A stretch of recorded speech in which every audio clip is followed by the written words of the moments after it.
কৈ আছে যে তেওঁলোকে এবাৰ অকল অসমতে নহয় গোটেই ভাৰতবৰ্ষতে হিন্দু ভোট অধিক পাব বুলি কৈছে, হিন্দু ভোট লাভ কৰিব বুলি কৈছে। আচলতে গোটেই বিষয়টো আপোনাৰ মতামত কি হ'ব?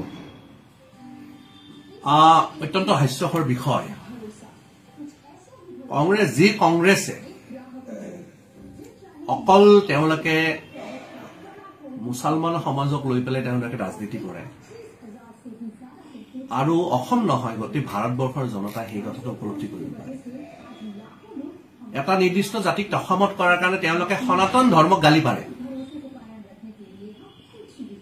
সেই কংগ্ৰেছে আজি তেওঁলোকে ভোটৰ লালসাত তেওঁলোকে আজি বিভিন্ন ধৰণৰ কথা ক'ব পাৰে, কিন্তু ভাৰতবৰ্ষৰ ৰাইজে জানে যে তেওঁলোকে নিৰ্দিষ্ট এটা জাতিক অসমত কৰাৰ কাৰণে আজি সনাতন ধৰ্মক তেওঁলোকে কিদৰে গালি পাৰি আহিছে, কিদৰে তেওঁলোকে অপমান কৰি আহিছে, এই কথাটোতে সকলোৱে জানে।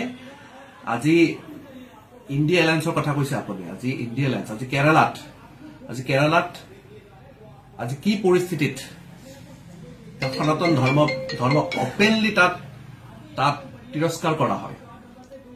আজি ৱেষ্ট বেংগলত আজি জয় শ্ৰীৰাম কলে মমতা বেনাৰ্জীয়ে খেদি আহে। মমতা বেনাৰ্জীয়ে দুৰ্গা পূজা পাতিবৰ পাৰ্মিশ্যন নিদিয়ে। এই গোটেইবিলাক কথা আজি ভাৰতবৰ্ষৰ ৰাইজে পাহৰিব পৰা নাই। আৰু এটা কথা যে নিৰ্বাচনৰ সময়ত কংগ্ৰেছে বা ইণ্ডিয়া এলায়েন্সে বিভিন্ন ধৰণৰ কথা ক'ব।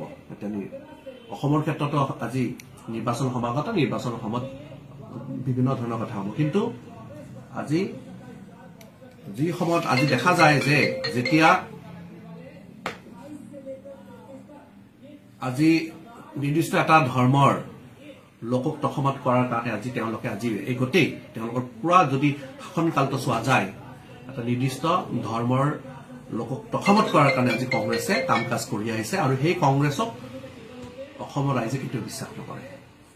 আৰু মই ভাবো যে এইবোৰ কথা কৈ কংগ্ৰেছে লাভ নাই। আমাৰ অসমৰ জনতাই আমি যি মিছন অসমৰ ক্ষেত্ৰত মিছন যি 100+, এই 100+ আমাৰ ছাকচেছ হ'ব। আৰু ভাৰতবৰ্ষৰ ক্ষেত্ৰত দূৰ কংগ্ৰেছ আৰু ইণ্ডিয়া এলায়েন্স কেতিয়াও চৰকাৰত আহিব নোৱাৰে। ভাৰতবৰ্ষৰ জনতাই নৰেন্দ্ৰ মোদী ডাঙৰীয়াৰ নেতৃত্বত চলা চৰকাৰক ছাপোৰ্ট কৰে আৰু যুগ আমাৰ ভাৰতীয় জনতা পাৰ্টি মিত্ৰজোঁটৰ চৰকাৰ, এনডিএ চৰকাৰ ভাৰতবৰ্ষত আহি থাকিব। আৰু ঠিক অসমত ডক্টৰ হিমন্ত বিশ্ব শৰ্মা ডাঙৰীয়াৰ নেতৃত্বাধীন চৰকাৰ অকল 26তে নহয় বাৰম্বাৰ আমাৰ এনডিএ চৰকাৰ অসমত আহি থাকিব। আৰু সেইটো কাৰণে কংগ্ৰেছে তেনেকুৱা ধৰণৰ ৰাজনীতি কৰাৰ পৰা তেওঁলোকে বিৰত থাকক। ধন্যবাদ।